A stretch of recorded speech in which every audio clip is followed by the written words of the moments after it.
श्री नवनाथ कथासार अध्याय 29.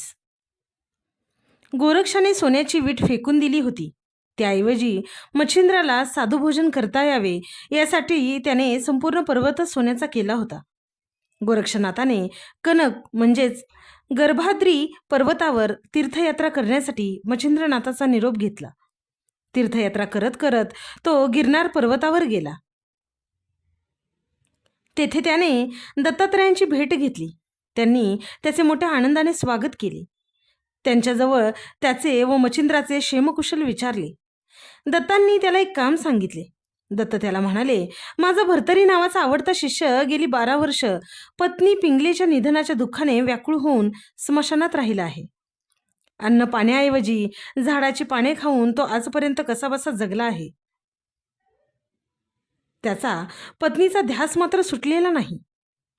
तू त्याच्याकडे जाऊन त्याला शोकमुक्त कर. अनुग्रह देतेवेळीच मी त्याच्याकडून नाथपंथ स्वीकारण्याचे वचन घेतले आहे. भर्तरी म्हणजे दुसरा तिसरा कोणी नसून दुर्मिळ नारायणच आहे. आता तू त्याला नाथपंथीय कर.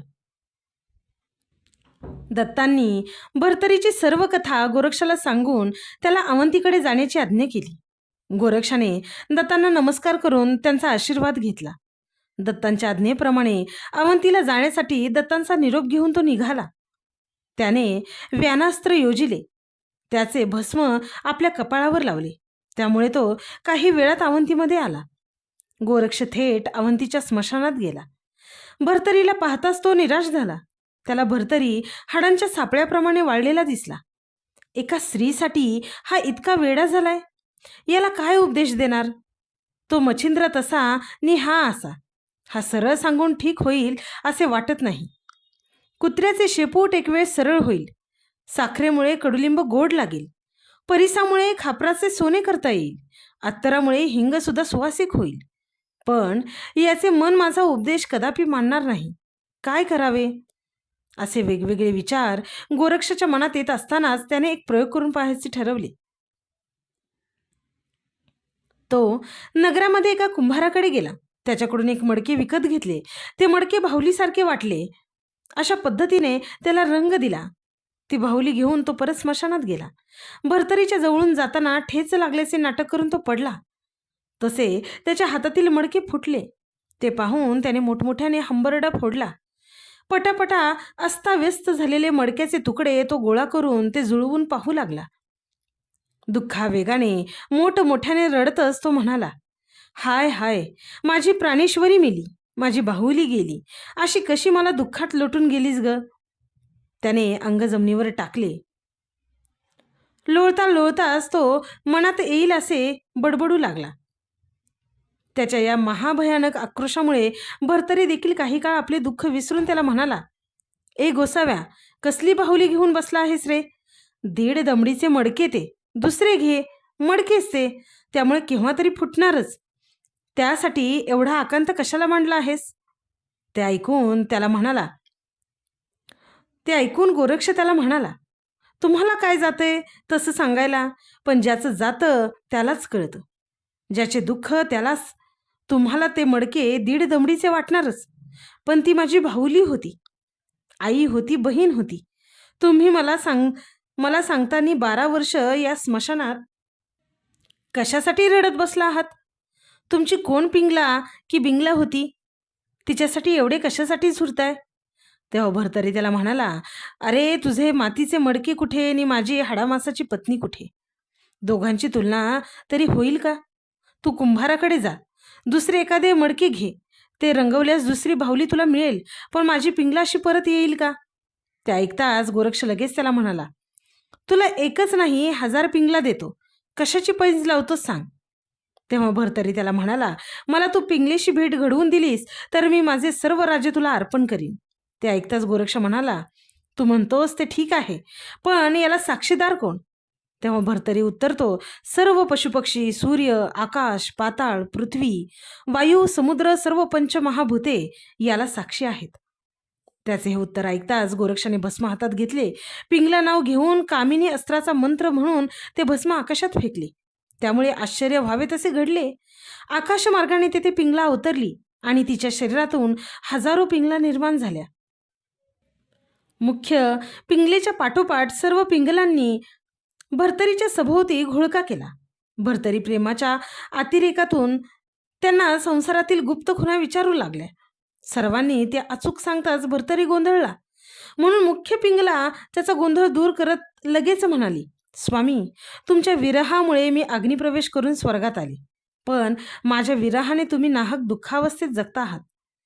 भर्तरीची अशक्तावस्था पाहून, दुःखातिरेक पाहून ती पुढे म्हणाली, स्वामी, गोरक्षनाथांमुळे मी पुन्हा भूमीवर आले. तुमच्या दुःखाने मला येथे खेचून आणले, पण मी येथे राहिले तरी मृत्यू अटळ आहे. त्याचे एवढे दुःख कशासाठी करायचे?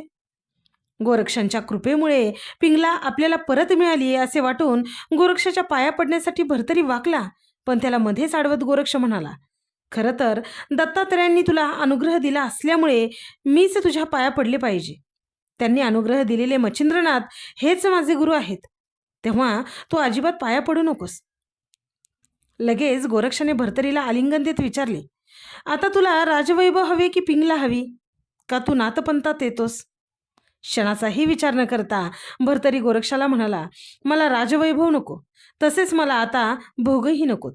12 वर्ष एकसारखा रडत बसूनही मला पिंगला मिळाली नाही, पण तुम्ही एका मंत्राच्या प्रभावाने मला तिची भेट घडवली. निसंशय तुमचा योग श्रेष्ठ आहे. मी पूर्वी दत्तांचा अनुग्रह घेतला तरी संसारात गुरफटलो, आता चुकूनही तसे होणार नाही. तुम्ही मला तुमच्याबरोबर नेऊन तुमच्यासारखा करा. तेव्हा गोरक्ष त्याला मुद्दाम म्हणाला, अरे पिंगलेसाठी तू वेडा झाला होतास. आता हजारो पिंगला तुझ्यासमोर आहेत, त्यांचा उपभोग घेऊन तुझी वासना शांत कर, नाहीतर सतत अशांत राहशील. भर्तरीला त्याचा उपहास लक्षात आला. तो म्हणाला, नको रे बाबा, एका पिंगलेसाठी मी 12 वर्ष रडलो. 1200 बायका आणि या हजारो पिंगला मला अजिबात नकोत. मला एक विंचू चावला तेवढा पुरे आहे. तू ताबडतोब या सर्व पिंगलांना अदृश्य कर. मगाशी बोलल्याप्रमाणे माझे सर्व राज्य मी तुला देतो. गोरक्षाने बरं म्हणून लगेच सर्व पिंगला अदृश्य केल्या. भर्तरीच्या हाताला धरून त्याला गोरक्षाने अवंतीच्या राजवाड्यात नेले. तेथे विक्रमाची भेट घेतली. भर्तरीचा शोक संपल्याचे पाहून त्याने अशी कोणती जादू तुम्ही त्याच्यावर केली असा प्रश्न गोरक्षाला केला. गोरक्षाने सांगितलेली सर्व कहाणी ऐकून विक्रमाला खूप आनंद झाला. विक्रमाने गोरक्षाला आनंदाने विनंती केली, गोरक्षनाथ, आपला सहवास 6-7 महिने आम्हाला मिळावा. अशक्त भर्तरी जोपर्यंत दष्टपुष्ट होईल त्यानंतरच तुम्ही त्याला आपल्यासोबत घेऊन जावे. ते ऐकताच गोरक्षाने विनम्रपणाने नकार देत म्हटले, भर्तरी आता ताळ्यावर आला आहे, पण 6 महिने येथे राहिल्यावर त्याची बुद्धी केव्हाही फिरेल हे सांगता येत नाही. त्यामुळे त्याची विरक्ती तीव्र असतानाच त्याला घेऊन जायला पाहिजे. विक्रमाला गोरक्षाचे म्हणणे पटले. भर्तरी गोरक्षाबरोबर जाणार, संन्यास घेणार, नाथपंथी होणार ही बातमी वायुवेगाने वाड्यात पसरली. भर्तरीच्या सर्व स्त्रिया ही बातमी ऐकून गोरक्षाला शिव्या घालू लागल्या. हा मेला गोसावडा आमच्या संसारावर निखारा ठेवायला कशासाठी आला? जळले मेले त्याचे तोंड असा अकांड तांडव करत त्या रडू लागल्या. त्यामुळे गोरक्षाने भर्तरीला पुन्हा एकदा विचारले, काय ठरवलेस तू?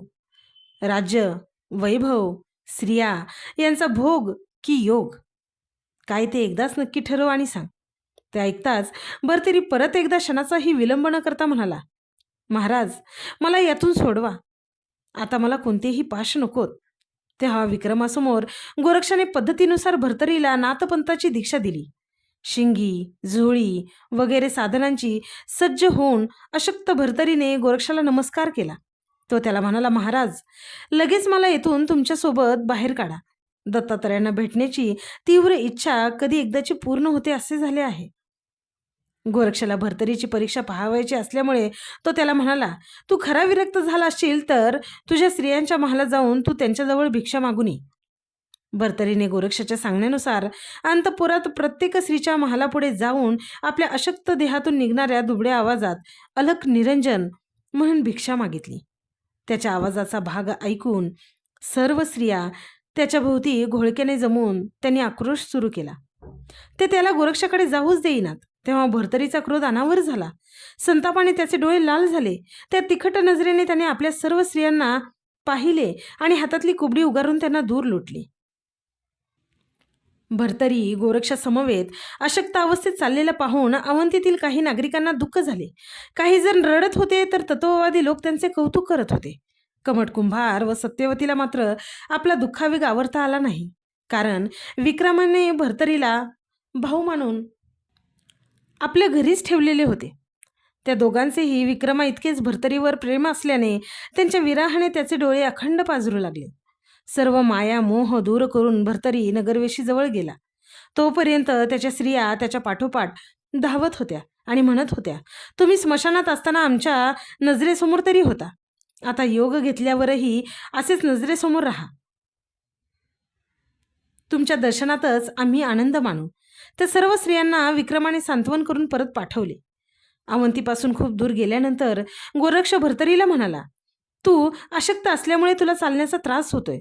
त्याची तू अजिबात काळजी करू नकोस. तुझ्या कपाळावर मी हे शक्तिदायक मंत्राचे भस्म लावतो. बोलल्याप्रमाणे लगेच गोरक्षाने त्याच्या कपाळावर ते भस्म लावले. परिणामी भर्तरीच्या अंगात शक्तिप्रवेश होऊन त्याच्यावर ताकद आणि उत्साह निर्माण झाला. तेव्हा ते दोघे गिरनार पर्वतावर गेले. श्री दत्तात्रयांनी दोघांचे आपुलकीने स्वागत केले. फलश्रुती या अध्यायाच्या नित्य पठनाने वा श्रवणाने क्षयरोग बरा होईल. त्रिविध ताप नष्ट होतील.